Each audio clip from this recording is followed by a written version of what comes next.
Oke, buat lo yang nggak tahu apa itu mechanical keyboard, silahkan Google mechanical keyboard. Atau lo bisa lihat video di tangan belang tentang mechanical keyboard, linknya di deskripsi.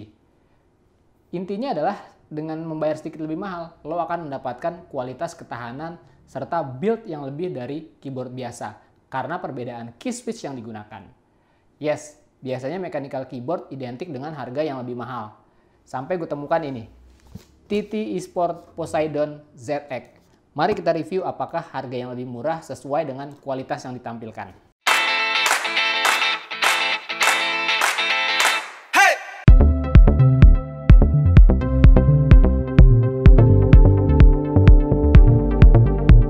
Pertama yang perlu diperhatikan, TT Esport Poseidon ZX ini adalah keyboard dengan 10 keyless form factor, yang berarti minim numpad di sebelah kanan.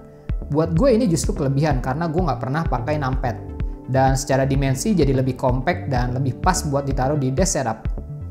Untuk key switch sendiri, keyboard ini menggunakan blue switch, jadi akan ada feedback yang cukup terasa serta suara klik yang cukup kencang pada saat kita mengetik. Again, ini kelebihan buat gue.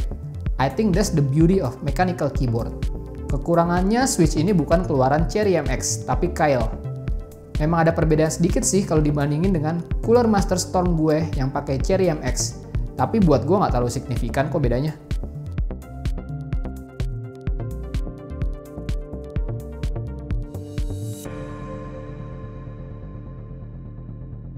Untuk fitur, tidak ada yang istimewa dan boleh dibilang ya cukup aja. Backlight key dengan 4 tingkat kecerahan, media controller key, disabled window key, ya fitur-fitur standar yang umumnya ditemukan pada mechanical gaming keyboard.